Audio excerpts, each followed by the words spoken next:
Tama, Rizal? Talaga ba? Pero, saan kaya pinangalan yung Valenzuela? Oo nga, no?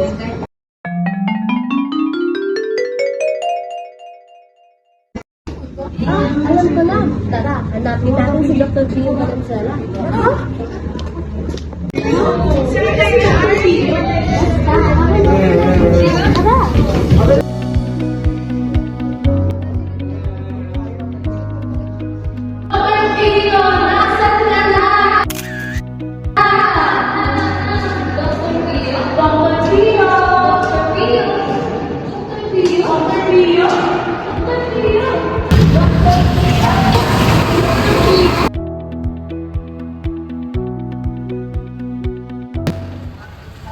Dr. Pio, nasan ka na ba?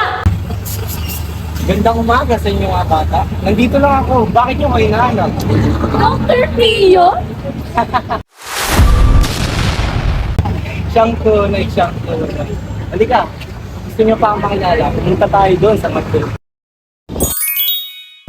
Dr. Pio, nasan ka na? Haha, siyang tunay. Dito lang ako.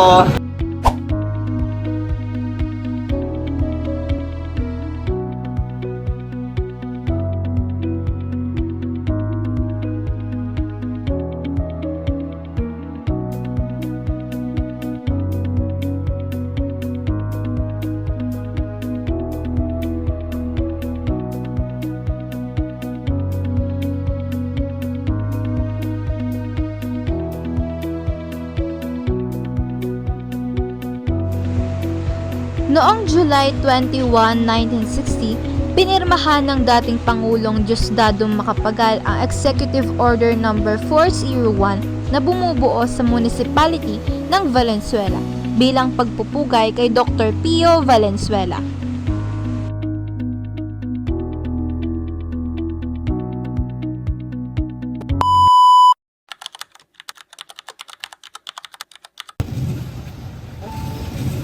Ako si Dr. Pio Valenzuela.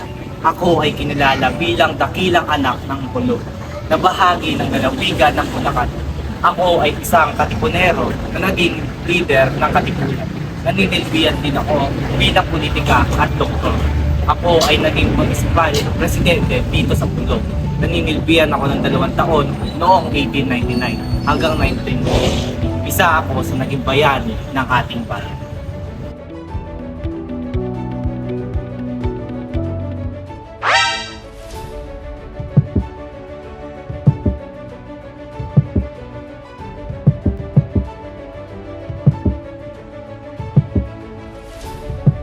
Alam niyo ba, noong Hulyo 11, 1869, pinanganak si Pio Valenzuela sa Pulau, Bulacan.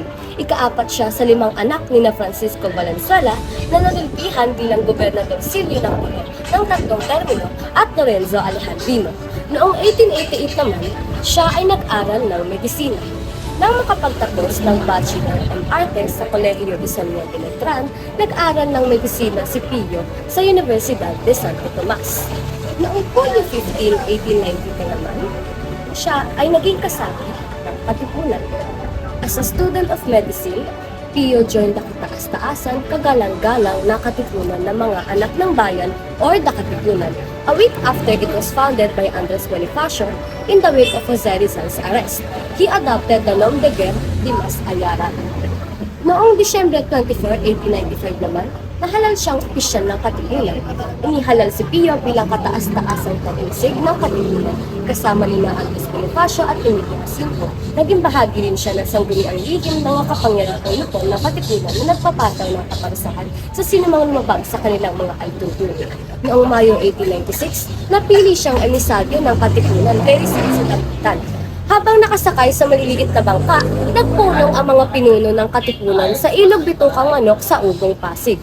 Bilang isa sa pangunahing kasapi ng katipunan at bilang kapwa-doktor, napili si Pio bilang emisaryo para sa misyong isangguni kay Rizal ang planong paghihilagsik. Noong Unyo 1896, sumangguni siya kay Rizal hinggil sa pag-aalsa ng katipunan. Pio went to Dapitan to consult Rizal on the planned revolution of the katipunan. He traveled undercover as Bacopio Bonifacio, accompanying a blind man named Raymond Gamata in need of Rizal's ophthalmological services. September 1, Hoy! Notebook ko yan! Setyembre 1, Hoy! Notebook ko yan!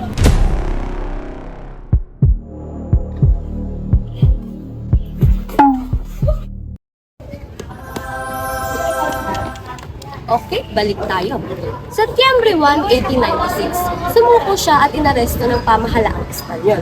Sumuko si Pio sa mga otoridad nang madiskubre niya ang pagmamanman sa kanya ng isang espiya ng pamahalaan pagbalik niya ng Maynila. Sa halip na tuparin ni Gobernador General Blanco ang pangakong amnestiya, inaresto at ikinulong si Pio sa bilibid at sa intramuros sa mga kasong sedisyon at pagsapit sa iligal na samahan. Noong Enero 7 naman, 1897, nilitis siya kasama ang iba pang mga bilanggong politikal. Under a military court, Pio and other political prisoners were put on trial and sentenced to life in exile. He and the other political prisoners such as Antonio Lula and Juan Castañeda would eventually be exiled to different locations: Barcelona, Madrid, Malaga, and Melilla. Noong Mayo 1899 naman, muli siyang nakauwi sa Pilipinas. By virtue of the Treaty of Paris that concluded the Spanish-American War, Filipino prisoners and exiles were repatriated and released upon arrival in Manila. Pio, however, was further detained because Archbishop Bernardino Lozaleta had warned the Americans of his role in the revolution. Noong 1902 naman, itinalaga siya bilang sanitary inspector. Pio assumed the post of health officer of Hong and then of Obando, Mekawayan, and Marilao in 1904 until the cholera epidemic subsided. He would remain in this post from 1904 until 1915. Noong Setyembre 6, 1899 naman, inihalal siya bilang unang municipal president ng Polo. Ihinalal si Pio na ni in absentia bilang unang municipal president ng Polo. Pinalaya siya ng mga Amerikano matapos nito. Hindi natapos ni Pio ang kanyang termino at nagbitiw siya sa posisyon makalipas ang isang taon upang pagtuunan ng pansin ang kanyang pamilya. Noong Disyembre 7, 1921, idineklara siya ng Korte Suprema bilang nararapat na gobernador ng Bulacan. After 2 years of legal battle, the Supreme Court reversed the prior ruling of the Court of First Instance and declared Pio as the duly elected governor of Bulacan. He ran again in 1922 and served until 1925.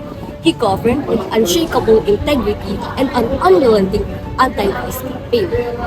At noong Abril 16, 1956, sa edad na 86, si Dr. Pio ay namatay dahil sa lung complication.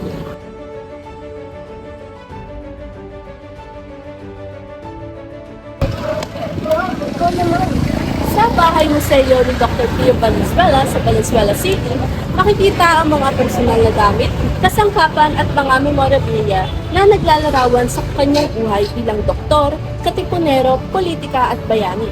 Kabilang ang mga kwarto na nagpapakita ng kanyang kabataan, ang kanyang pagiging haligi ng katipunan at ang mga yugto ng kanyang buhay na naglalaman ng mga lumang larawan, dokumento at mga bagay na sumasalamin sa kanyang pag-uunay ng himagsikan at sa paglilingkod sa bayan. Una, kwarto ng kabataan o pamilya.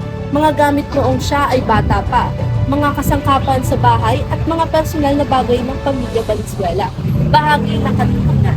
Mga memorabilia na may kaugnay sa kanyang papel sa katipunan, ang pagtataguyod ng pahayag, kalayaan, ang kanyang pagbisita kay Rizal sa Kapitan, kabilang ang mga replika ng mga armas at simbolo ng revolusyon, mga dokumento at kasulatan, mga original na papeles, sulat at iba pang mahalagang dokumento na may kinalaman sa kanyang buhay at karera, mga sertipiko at parangal, mga pagkakilala ng kanyang serbisyo bilang alkalde ng Polo, ngayon ay Valenzuela City at gobernador ng Bulacan. Una, mga kwento at pag-alala, mga exhibit ng mga kwento tungkol sa kanyang mga karanasan, kabilang ang pagpapatapon sa kanya at ang kanyang pagbalik sa Pilipinas. Tumakbo siya bilang gobernador ng Bulacan kung saan siya ay nadaya. Ito naman ang ballot box na ginamit pero ito na lang po ay replika nun. Ngunit sibilan pa rin at yung mga balota ay pinalitan ng sapatos at mga basura. Ang sapatos sa loob ay representasyon ng pandaraya sa kanya. Sino ang nandaya sa kanya? Si Juan P. Carlos. at gumawa siya ng electoral protest, sinamba niya sa hukuman dahil sa pandaraya sa kanya.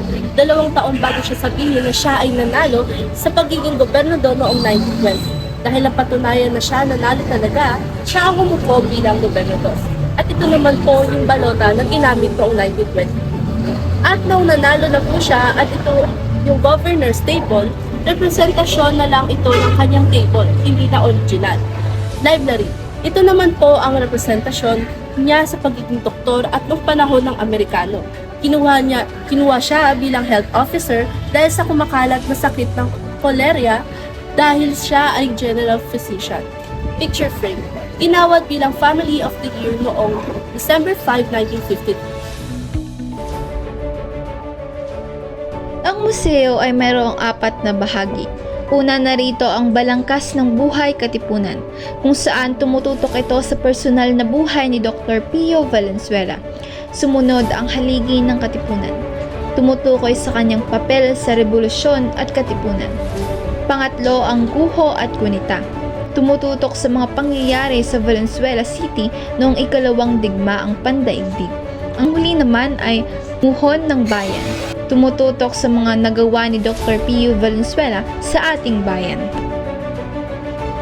Ang museo ay isang rekonstruksyon na bahay na bato ni Dr. Pio Valenzuela na nasunog noong ikalawang digmaang pandaigdig. Ang rekonstruksyon ay ginawa batay sa alaala ng apo ni Dr. Pio Valenzuela, si Architect Arturo Valenzuela. Si Dr. Pio ang nagmungkahi na magkaroon ng dyaryo ang Katipunan, ang kalayaan na nakasulat sa wikang Tagalog. Mula sa 30 kasapi, lumobo ang kasabihan sa 30,000 kasapi dahil sa dyaryo.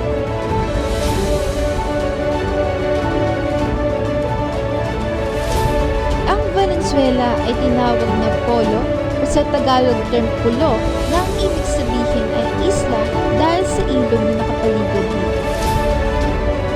Ang Valenzuela ay isang salitang Kastila na Little Valencia, bagamat ipinangalan ito kay Pio Valenzuela, una muna itong itinawag na pulo sa umpisa. Ito ay isang malayang lalawigan mula sa Bulacan. Minsan itong naging bahagi ng may kawayan na ang tawag ay Katangalan.